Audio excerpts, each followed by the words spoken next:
एक सब पई जेता रब जी ज़ात मुते रुठी है खबर कर तो बुधाए 40 राणियों वट हुयूं उन्होंने 40 मां मुखे औलाद न हो एक ॾियारे सनासी मटे आयो उन राणी के खबर बुधाई माई अल्लाह जी ज़ात के विसार सोन जो बुत ठाए उन्हें जी पूजा कर तो औलाद थी नहीं उन्हें रानी जी मुखे मकर में मुझाए विधो मुखे चई मुखे सोन जो बुत ठाराए दे मु उनके जबान सावरंदी कोन नी कंध ना धूण दिलम हाथ ढे रब पाक मुझे धड़ खां सोधार करे छड़ियो है लतीफ साईं जी शाहिदी है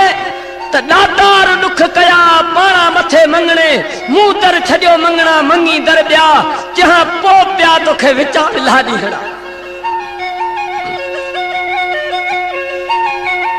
अज लिखियो हिते ॿियो लोड़ियाई कलम वायो है कादर हथा ॻाल्हि वई है हिकिड़ी सुण मुंहिंजी सरवर हुयूं 40 औरतूं मौजूद महले अंदर मिसको औलाद जी उदास घणी पर हिक ॾियारे सनासी लंघे आयो दादा मुझे दर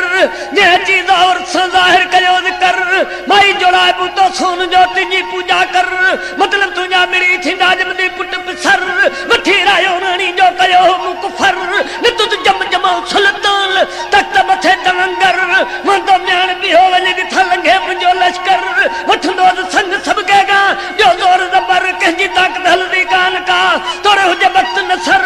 कोर्थ वसे करीम जे जिते तोड़ न हल्दी तकबर जिते हमेशा है खलोंदे उते कदी पाथारी पत्थर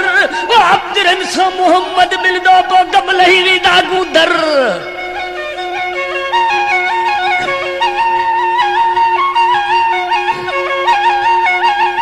ओ ककायो थई कबर